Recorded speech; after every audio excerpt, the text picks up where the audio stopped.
اعوذ باللہ من الشیطان الرجیم بسم اللہ الرحمن الرحیم قد سمع اللہ قول التي تجادلك في زوجها وتشتكي إلى الله والله يسمع تحاوركما ان اللہ سمیع بصیر۔ اللہ نے اس عورت کی بات سن لی جو آپ سے اپنے شوہر کے بارے میں بحث کر رہی تھی اور اللہ سے فریاد کرتی تھی۔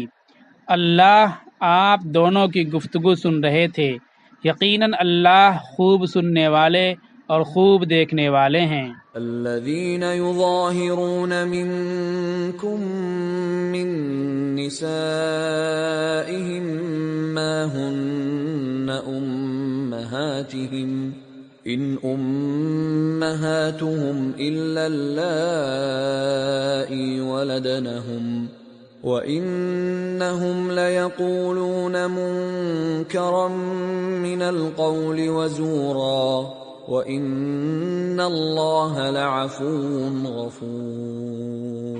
تم میں سے جو لوگ اپنی بیویوں سے زہار کر بیٹھیں تو اس کی وجہ سے وہ ان کی مائیں نہیں ہو جاتیں، ان کی مائیں تو وہی ہیں جنہوں نے ان کو جنا ہے، یقیناً وہ ایک نامعقول اور جھوٹی بات اپنی زبان سے نکال رہے ہیں، اور بے شک اللہ خوب معاف کرنے والے ہیں۔ والذین یظاہرون من نسائهم ثم يعودون لما قالوا فتحرير رقبة من قبل أن يتماسا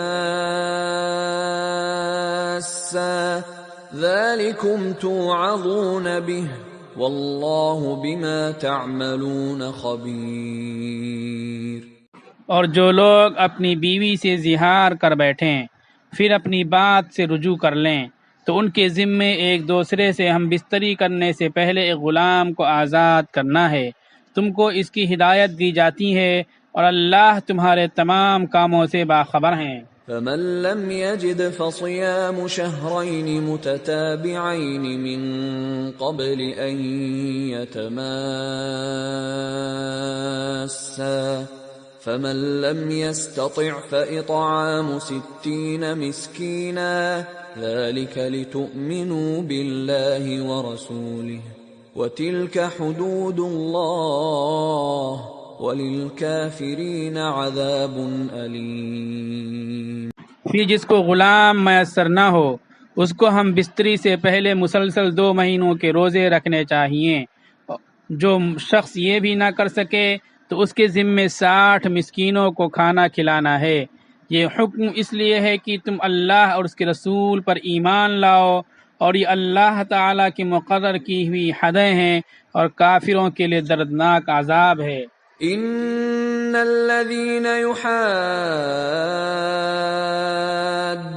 الله ورسوله كبتوا كما كبت الذين من قبلهم وقد انزلنا آيات بينات وللكافرين عذاب مهين۔ جو لوگ اللہ اور اس کے رسول کی مخالفت کرتے ہیں وہ اسی طرح ذلیل و خوار ہوں گے جیسے ان سے پہلے کے لوگ ہوئے، اور ہم تو صاف صاف احکام نازل کر چکے ہیں، تو جو نہیں مانے اسی کے لیے رسوا کن عذاب ہے۔ یوم یبعثهم اللہ جميعا فینبئهم بما عملوا احصاہ اللہ ونسوہ واللہ علی کل شیء شہید۔ جس دن اللہ تعالیٰ ان سب کو دوبارہ زندہ فرمائیں گے تو ان سب کا کیا ہوا ان کو بتا دیں گے۔ اللہ تعالیٰ نے اس کو محفوظ کر رکھا ہے اور یہ لوگ اس کو بھول گئے ہیں، اور اللہ ہر چیز سے واقف ہیں۔ سورہ مجادلہ میں مدنی صورتوں کے عام مزاج کے مطابق بہت سے احکام کا ذکر آیا ہے، جیسے زہار کا حکم اور اس کا کفارہ، آپسی سرگوشی کا حکم، مجلس کے آداب، رسول اللہ صلی اللہ علیہ وسلم سے تنہائی میں بات کرنی ہو تو پہلے صدقہ کرنے کا حکم جو بعد میں منسوخ ہو گیا وغیرہ۔ اسی کے ساتھ ساتھ منافقین کی سازشوں اور یہودیوں کے ساتھ ان کا تعلق اور اللہ رسول کے ساتھ ان کی عداوت وغیرہ پر تفصیل سے روشنی ڈالی گئی ہے۔ مجادلتن، جدال کہتے ہیں بحث و مباحثے کو، ہم کہتے ہیں جدال، جنگ و جدال ایسے الفاظ بولتے ہیں، تو وہاں جو اپنے اردو میں بولتے ہیں تو اس میں مار پیٹ کا معنی ہوتا ہے، لیکن عربی میں جب بولتے ہیں تو کسی پریشانی کو بار بار کسی کے سامنے اصرار کے ساتھ پیش کرنے کو جدال کہتے ہیں۔ یہاں یہ معاملہ ہوا کہ ایک صحابیہ حضرت خولہ رضی اللہ تعالی عنہ ہیں، ان کے شوہر ہیں اوس بن صامت رضی اللہ تعالی عنہ، تو انہوں نے اپنی بیوی کو اس زمانے کے لحاظ سے طلاق دینے کے جو الفاظ رائج تھے ان الفاظ کو استعمال کر کے بولا۔ اس زمانے میں جیسے 3 طلاق اس دور میں ہے اسلامی شریعت میں، تو 3 طلاق میں بھی لوٹانے کا راستہ کچھ نہ کچھ باقی رہتا ہے۔ غلط ہے 3 طلاق ایک ساتھ میں نہیں دینا چاہیے، اور اس پہ سزا بھی اسلام نے مقرر کی ہے کہ ایسی سزا کہ جو آدمی 3 طلاق دے اس کو مارو، ایسی مارو کہ اس کے درد ہو، چوٹ لگے، ایسی مارو، لوگوں کے بیچ میں مارو جو 3 طلاق دے۔ اب مار نہیں پڑتی تھی تو قانون بن کر کے آ گیا، یہ ہمارے غلطی کوتاہیوں کا نتیجہ ہوا، لیکن بہرحال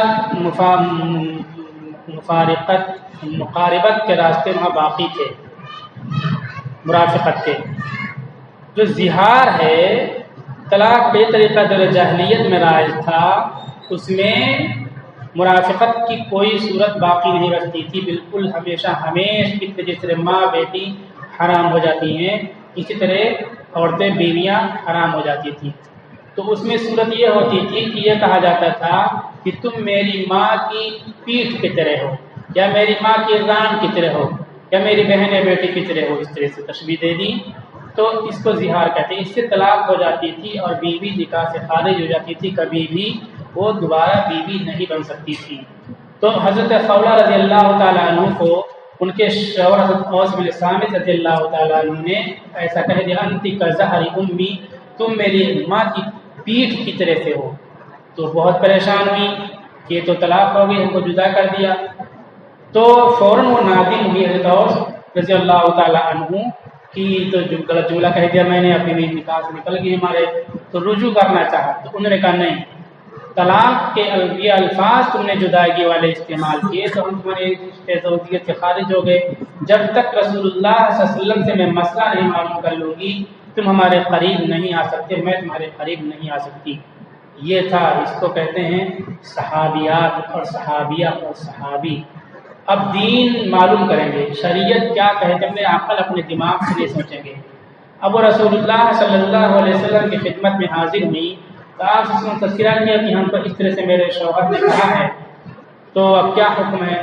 تو چونکہ اس سلسلے میں کوئی حکم نہیں نازل ہوا تھا، تو جو پرانا دستور چلا آ رہا تھا اس دستور کے مطابق رسول اللہ صلی اللہ علیہ وسلم فرمایا کہ یہ جو طلاق کا رواج ہے اس سے جدائی ہو جاتی ہے، تو اسی کے مطابق فیصلہ میں دیتا ہوں کہ طلاق ہو گئی، رشتے سے خارج ہو گئی۔ تو انہوں نے بحث کی، جدال، ایک کمزور بڑے سے جب بحث کرتا ظاہر سی بات ہے اس سے لڑ نہیں سکتا، مار نہیں سکتا، لیکن پریشانی میں ہوتا، وہ اضطراب میں ہوتا، اس کو جدال کہتے ہیں۔ تو وہ بحث کر رہی تھی، انہوں نے کہا کہ اوس نے میری جوانی کھا لی، میرے پیٹ کو چوس لیا اور میرے بڑھاپا آ گیا، اب میں اگر الگ ہوتی ہوں، ہم دونوں الگ ہوتے ہیں تو ہماری زندگی کی گزر بسر کیسے ہوگا؟ اور انہوں نے لفظ طلاق نہیں استعمال کیا ہے، اور آپ کہتے ہیں کہ طلاق ہو گئی، رسول اللہ صلی اللہ علیہ وسلم سے کہا۔ تو انہوں نے کہا کہ اس بارے میں اللہ کی طرف سے میرے پر کوئی حکم نہیں نازل ہوا ہے، اس لیے جو پہلے سے قانون چل رہا ہے اس قانون کے مطابق میں یہ فیصلہ سناتا ہوں۔ تو انہوں نے پھر کہا کہ ہر معاملے میں آپ پر اللہ کی وحی نازل ہوتی ہے اور میرے معاملے میں آپ کے پر وحی نہیں نازل ہوگی۔ تو کس انداز میں بحث کر رہی تھی، وہ پریشانی کے عالم میں بول رہی تھی۔ تو پھر کہا کہ ہاں نہیں نازل ہوئی. اس کے بعد پھر یہ آیتیں نازل ہوئی کہ اس طرح جو بات کہتے ہیں اس سے عورت رشتے زوجیت سے نہیں خارج ہوگی. جو مباحثہ ہوا، بحث ہوئی آپس میں. اب سمجھیں، اللہ نے سن لیا اس عورت کی بات جو بحث کر رہی تھی اپنے شوہر کے بارے میں. آپ سے بحث کر رہی تھی کہ ہمارا کوئی راستہ بتلاؤ تاکہ رشتہ باقی رہے. تو جب رسول اللہ صلی اللہ علیہ وسلم نے یہ کہا کہ اللہ نے حکم نہیں نازل کیا تو پھر اللہ سے شکایت کرنے لگے. بولے میں آپ سے نہیں کہوں گی، اب اللہ سے شکایت کروں گا اپنی پریشانی کی. تشتکی الی اللہ، اللہ سے شکایت کرنے لگی. تو اللہ تعالیٰ کہتے ہیں کہ اللہ سن رہا تھا تم دونوں کے بحث کو، مباحثے کو اور اس گفتگو کو سن رہا تھا. اللہ خوب سننے والا اور خوب دیکھنے والا ہے. حضرت عائشہ صدیقہ رضی اللہ تعالیٰ عنہ کہتے ہیں کہ اللہ تعالیٰ کتنا زیادہ سننے والا ہے بندوں کی فریاد کو، ان کی پریشانی اور مشکلات کو، ان کی صداؤں کو، ان کی آوازوں کو. جب حضرت خولہ شکایت کر رہی تھی میں بالکل پاس میں تھی، لیکن ان کی ساری باتیں میں نہیں سن سکی. لیکن اللہ تعالیٰ نے آسمان میں ان کی بات کو سن لیا اور قرآن میں اعلان کر دیا کہ ان کی بھی بات کو سن رہا تھا اور تمہاری بھی بات کو سن رہا تھا. تو کیا ہوا؟ اب اللہ تعالیٰ اس کے بارے میں آیت نازل ہوئی. اب حکم بتا رہے ہیں الذین یظاہرون منکم من نسائہم، جو لوگ تم میں سے اپنی عورتوں سے زہار کرتے ہیں. یعنی جو جاہلیت کا دور کی باتیں چل رہی ٹرمینالوجی اور مصطلحات ڈائیورس کی، طلاق کی، ان کو جو استعمال کرتے ہیں، زہار کرتے ہیں ماں کہہ کر کے. تو ما ہن امہاتہم، یہ بیویاں ان کی مائیں ہیں نہیں. تو یہ بولنا اس کو اللہ تعالیٰ نے گناہ قرار دیا کہ اپنی بیوی کو یا کسی کو بھی ماں اگر کہتے ہو تو گنہگار ہوتے ہو، غلط بات ہے. ان امہاتہم الا اللائی ولدنہم، مائیں تو ان کی وہی ہیں جنہوں نے ان کو جنا. یہاں کیا سمجھ میں آیا کہ جس کے بطن سے ہم پیدا ہوئے ہیں، جس نے ہم کو پیدا کیا ہے اپنے پیٹ سے، اپنے کوکھ سے، وہی ماں ہو سکتی ہے. اس کے علاوہ کائنات میں کوئی بھی ماں نہیں ہو سکتا ہے. عورت ماں جیسی ہوتی ہے، اس کو بھی ماں نہیں کہہ سکتے. اللہ تعالیٰ کہتے ہیں وَإِنَّهُمْ لَيَقُولُونَ مُنْكَرٌ، اور یہ جو کہتے ہیں یقیناً یہ بہت ہی نامعقول اور بینڈئی والی بات، بیوقوفی والی بات کہتے ہیں. وزورا، اور جھوٹی بات کہتے ہیں. یعنی اپنی ماں کے علاوہ کسی کو ماں کہنا، اس کی شریعت نے دو الفاظ کے ذریعے بیان کیا کہ نامعقول، خلاف عقل بات ہے یہ، اور جھوٹی بات ہے یہ. اس کی مذمت، برائی اور قباحت اللہ تعالیٰ نے بیان کی کہ جس کے بطن سے، جس کے کوکھ سے پیدا ہوئے ہو وہی تمہاری ماں، اس کے علاوہ کائنات میں کوئی بھی تمہاری ماں نہیں ہو سکتی ہے. اب ہم اور آپ سوچیں اور دیکھیں جس سماج، اس معاشرے میں رہتے ہیں، ہر چیز کو ماں، ہر چیز کو ماں، ستاروں کو ماں، چاند کو ماں، زمین کو ماں، ندی کو ماں، سب کو ماں. مر گئی وہ بھی مری ماں، کالی ماں، ننگی ماں، ستی ماں، حتیٰ کی بیماریوں، کوڑ کو بھی ماں کہہ دیا. چکن پاکس، اسمال پاکس، اس کو بھی ماں کہہ دیا. یہ کسی پر ہنسنے والی بات نہیں ہے. مسلمانوں میں بھی یہ بینڈئی، یہ بیوقوفی، یہ حماقت، یہ جھوٹی بات، یہ گناہ کی بات رائج ہے. مسلمان بھی کہتے ہیں کالی، تو کیا بولتے ہیں چکن پاکس کو ماتا جی نکل آئی، ماتا جی. وہ بیماری ہے، کوڑ بیماری ہے، چکن پاکس بیماری ہے، اسمال پاکس بیماری ہے، خسرہ بیماری ہے، اس کو ماتا جی نکل آئے. ماتا جی جس کے کوکھ سے پیدا ہوئی اسی کو ماں کہہ سکتے، اس کے علاوہ کسی دوسرے کو ماں نہیں کہتے. جانوروں کو ماں لوگ کہنے لگے.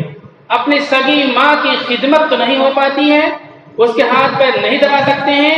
جانوروں کو ماں کہہ کر کے انسانوں کو قتل کیا جاتا ہے، انسانوں کو مارا جاتا ہے. اللہ تعالیٰ کہتے ہیں جو ماں کہتے ہیں اپنی کوکھ، جس کی کوکھ سے پیدا ہوئی اس کے علاوہ دوسروں کو، وہ بینڈے ہیں، بیوقوف ہیں اور خلاف عقل باتیں کرنے والے ہیں اور جھوٹے لوگ ہیں، جھوٹی باتیں کرنے والے ہیں.